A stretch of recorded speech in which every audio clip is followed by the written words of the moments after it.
તો કેમ છો મિત્રો, મારું નામ છે ધવલ પ્રજાપતિ અને આજે મારો યુટ્યુબમાં પહેલો લોંગ વિડીયો છે. શોર્ટ્સ તો અમે મૂકેલા છે. તો આજે આપણે એક ટોપિક પર વાત કરશું અને ટોપિક છે આપણા કુણાલભાઈનું એક્સિડન્ટ જે 1 મહિના પહેલા થયેલું છે. બરોબર છે.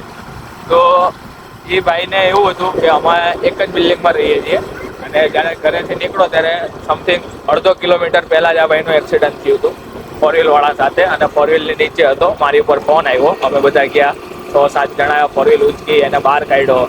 બરોબર ભાઈ, દવાખાને લઈ ગયા. એના મમ્મી પપ્પા આવ્યા. તો ત્યાંથી એવું જાણવા મળ્યું અને મારી પાસેથી ઓપીડીનું ફોર્મ ભરાયું, ઓપરેશન થિયેટરનું ફોર્મ. એટલે મેં ડૉક્ટરને પૂછ્યું, મેં કીધું ઓપરેશન કરવાની જરૂર છે એમ. તો ડૉક્ટરે કીધું કે એનો જે શોલ્ડર અને કોણી વચ્ચેનો જે ભાગ છે એટલે બાયસેપ ટ્રાયસેપ એ મસલ તૂટી ગયો છે. તો એના માટે ઓપરેશન કરવું પડશે, પ્લેટ બેહાડવી પડશે, ત્યારે જઈને એ સારું થશે. તો એ ભાઈ ઓપરેશનથી થોડોક ગભરાઈ ગયો હતો. ત્યારે મેં એને એવું કીધું, મેં કીધું જો તું ભાઈ તું ગભરાતો નહીં, અમે તારી સાથે છીએ. તારા મગજમાં એવું જ લાગજે કે ભાઈ મને એકદમ રેડી જ છે, હું સારો જ છું અને કાલે સવારે હું હોસ્પિટલેથી ઘરે જવાનો છું. બરોબર છે. અને એ ભાઈને ઓપરેશન થઈ ગયું. ભાઈ ડૉક્ટરે કેટલા મહિનાનો આરામ કીધો હતો? 2 થી 3 મહિના સુધી. 2 થી 3 મહિના સુધી, કેમ કે એક પ્લેટ છે ને 8 સ્ક્રૂ છે. તો અમે તો એવું જ કીધું હતું કે ભાઈ તું વિચારતો જ નહીં કે 2 થી 3 મહિના, બસ તારી ભાઈ ખાલી 15 દિવસ છે, તારા 15 દિવસમાં સારું થવાનું છે કઈ બી રીતે એમ. તો એ ભાઈએ 15 દિવસમાં રિકવરી બી લઈ લીધી, જોબ બી ચાલુ કરી દીધી, જોબ બી જાય છે. આજે એક્સિડન્ટથી 1 મહિના થયો છે, હાથમાં ગરમ પાટો બાંધેલો છે. બરોબર છે. અને એનું હાડકું હજી દુખે જ છે ને, એમાં કોઈ વાંધો નથી, હજી દુખે જ છે.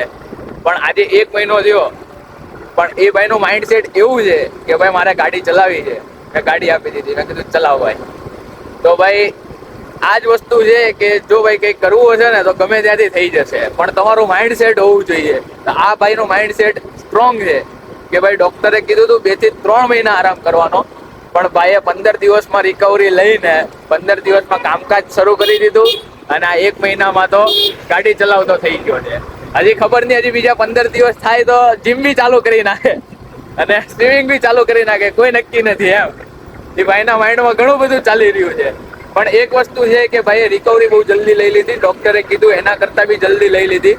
તો ભાઈ તમારે બી ક્યારેય આવી ઘટના બને, બરોબર છે, તો શું કહેવા માંગશો કુણાલભાઈ તમે? પોઝિટિવ રહેતા શીખો લાઈફમાં, કેમ કે પોઝિટિવ વસ્તુથી આપણે આગળ વધી શકીએ છીએ. મને ડૉક્ટરે કીધું હતું કે ખાલી મહિનો સુધી તો પાટો રહેશે, તો તમે 14 દિવસમાં પાટો છોડાવી નાખ્યો અને અત્યારે તો ગાડી ફેરવું છું. ભાઈએ 14 દિવસમાં પાટો છોડાવી નાખ્યો. ડૉક્ટરે કીધું મહિનો પાટો રહેશે અને પ્લેટ કાઢવાનું વર્ષનું કીધેલું છે, પણ ભાઈનો ટાર્ગેટ છે કે 6 મહિનામાં કઢાવી. સાચી વાત છે. ચાલો તો મળીએ આપણા નવા વિડીયોમાં.